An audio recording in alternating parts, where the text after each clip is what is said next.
to Thank the you. Unbounded Conversations. And so you've been, professionally practicing from Honduras and dealing with cross-border business. Yeah. So Honduras has opportunity, but opportunity alone does not create trust. Yeah. So what makes investment feel durable? We have a new beginning within this year. We have a new government, and this government is very oriented to investors. We need to develop more workforce. We need to create more jobs. Right. So I have the impression that this is a good moment. That's the name of my presentation. You know, that the power of the possibilities of Yes.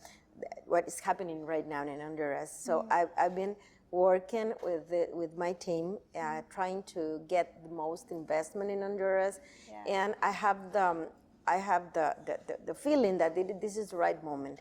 We, as many other countries, has some difficult years in the past, but we learn from that experience, and we are opening our arms. And Honduras is very important. You know, we're in the middle of Central America. We're 2 hours flight from the U.S. We're 2 hours flight to Mexico and to Panama. So we're in the middle of everything, and it has a lot of importance within importing, exporting, because we do have a nice port. It's operated by ITSI, and I have the impression that it's coming good times for us. We have lots of young people in Honduras, and most of the people in the first years are learning English, so they have to know they know how to work in English or Spanish. So there's a lot of industries that can be developed in Honduras. Right, that sounds like a very good base for the entire conversation that we're going to start here. And just for Honduras in general, right, with cross-border business, how it's positioned as a market itself. Yeah, we have a very good abilities to make commerce with within abroad, within America and within Europe and all the markets. And one of the things that is very good is that we are very close for the important markets. We're very close from the U.S., which is very important for us. And we have developed a lot of communications. We have a very good roads. We have 4 international airports. Honduras is a small country, but you know, 4 international airports. We have a lot of businesses development, hotels and restaurants, and it's becoming a good place to invest. Right. And one of the things which is more important in the banks are, you know, have restrictions as everywhere else, and you have to know your clients, but there's no restriction for investors. You know, at the contrary, the government, we have some laws, and they are given some benefits. Wow. And we're working right now in the electricity. The price of electricity has been high, and we're working in order to give a better offer to individual and companies who needs energy to produce. Right. So with that, when an international investor first examines a Honduran partner, what gives confidence beyond the legal documentation? The financial system is very strong. There's banks who can manage money, lots of money, and we are very good accomplishing things in order to create this kind of trust in the system. The judicial system needs to improve, and I know that it's doing that. And one of the important things is that we are going through the arbitration process. Right. We're developing the arbitration process. I'm using a lot the arbitration process in order to avoid, because right now the situation is not the situation in the past, if you're going to win or if you're going to lose. You know, if you're going to win, when you're going to win. If you can create a conciliation, that will work better for your clients. So and technology and artificial intelligence, the cost of money, everything is related for many people to conciliate and make arbitrations instead of going to the court. I like going to the court, but I guess the new client, the new world doesn't want to wait 5-10 years to win something. It's something that it's not worth the effort. For sure. And also how litigation is very taxing, in the sense that it's mentally draining, it's financially draining, it drains your time as well. So that way, bringing in mediation as a practice, like what you're personally doing, it sounds great. Yeah. Okay. So you advise family businesses and high net worth clients. Yeah. So where do family relationships most often complicate corporate governance? All the time. Yeah. All the times. I have many experiences, awful some of them, good of some of them. I can't tell the exact examples because I know my clients will know that I'm talking about them. Yeah. But I know a family, which I've been working with them for many, many years, that they hire professional people in order to develop the way to communicate among themselves. Right. Because you can do the best legal document, but if they don't want to communicate, because one of the things that I find out between family and business, when you mix family and business, there's a moment that there will be problems, is that they mix the feelings that they have. Sometimes when they were young people and they bring all these things to the business. Sometimes the business is not the problem. The problem sometimes is the relation between the family. They have many things behind, and it's very difficult to create a good environment. So the most that you can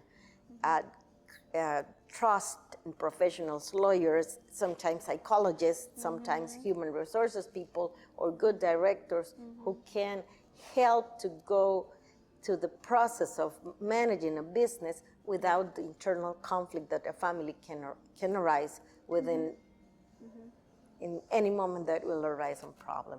Right. So, and the new generations, I guess they know already the story, and they will try to avoid these situations that because it has more, they has less. Why they do looks like this and we do not. It's a matter of being smart enough to use the proper guidance, and that's why we are lawyers. Right. So with what you're saying, we are hoping for a better future. Then, yeah. I'm always trying to get the most to my country because it's a lovely country. I do have an office in the U.S. and I'm allowed to work in the U.S.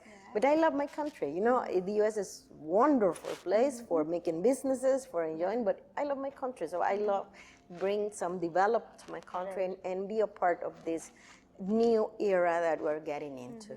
I'm sure Honduras is in good hands. Yeah, thank you. Yeah, I'm pretty sure that it is. So how can compliance become a way of strengthening a business rather than a foreign requirement imposed upon it? Yeah, I'm coming from the culture of compliance. I start an ISO qualification for my firm about 20 years ago when nobody talks about it. And I said, no, I want to accomplish. I want to be transparent enough for the firms worldwide to use me and my firm and see that what they get is exactly what we do. So we start making transparent in the business of being a lawyer, which sometimes when I start working, they didn't like to give all the details and all the steps needed in order to get something. So we changed that, and by the time that becomes the most important part. Which is your strategy? How can you get the strategy done? How the resources are going to use? How much is going to cost? It won't be a surprise. And I know compliance for me it's very important. So basically, maybe 50% of our firm, if it is not more, we're dedicated to compliance, environmental, taxes, work and labor.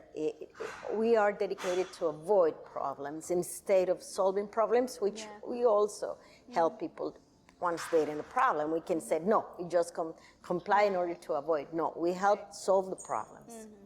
That's amazing. I think that's what professionals need to do in today's world especially. Yeah. Less fights, more compliance. So what role should local professional firms play in explaining Honduras honestly? including both opportunity and difficulty. Yeah, it's a complicated market, because we're small countries in Central America comparing to some big countries, and but Honduras is very special because as we do have a zone when we call the northern zone of Honduras, that we have most developed industries and manufacturing companies and agro-industrial companies. Yeah. So we produce in the northern part of Honduras mostly the 65% of that income, total income on the country. And then it's the main city, which is Tegucigalpa, our capital. But things are divided, and we produce in the northern. We play politics in the center part of the country, and we do produce in the other part, which is Choluteca. So if you want to go to Honduras, don't miss the opportunity to be in San Pedro Sula and the surrounded areas, which are the most developed part in related to businesses. And there's always a fight, of course, that which city is best. Both are pretty. But you have to take into consideration that you have to be in the northern part of our country if you want to develop some sort of businesses. Right. That's I think an important insight, especially coming from somebody who is a professional practicing into the jurisdiction. These things are something that we only get to hear in conversations, and we have one. So okay, so what would you like the Barcelona record to say about the kind of international relationships Honduras is ready to build? We are open to any kind of businesses. There are one which are less difficult than others.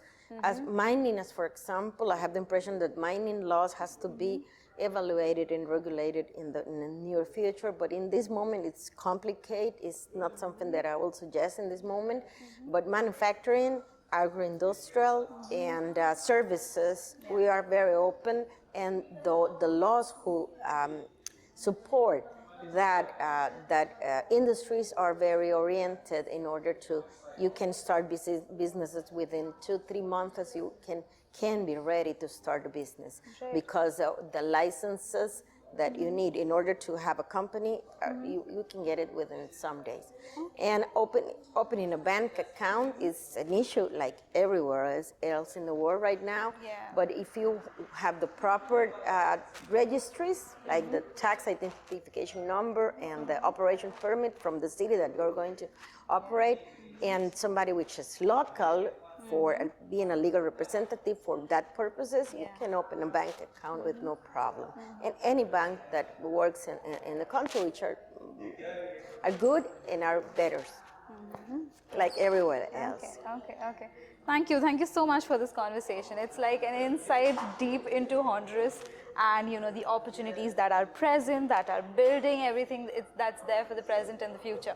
Thank you so much for being part of this conversation. It was lovely having you here. Thank you, and I'm so proud to talk about my country. I would love to show this to my clients and to many people. So yes, for sure. Okay. So on a last lighter note, how does it feel to be part of the Unbounded Barcelona Assembly 2026? I was so excited to participate in this, not just because of the place, which is lovely, and the hotel is lovely also, but you're very professional in what you do, and that's why I'm always, not all the time, because last time I couldn't for professional reasons, but that's what I'm always trying to attend what you do, because you're very professional in what you do, and that's what we like the most. I guess all the people that are in the event, we know that you know what you're doing, and that you're promoting not just your business but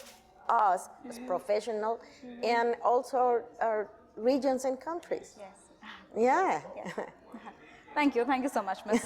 Ulloa. That's encouraging even for us. Thank you so much. Okay.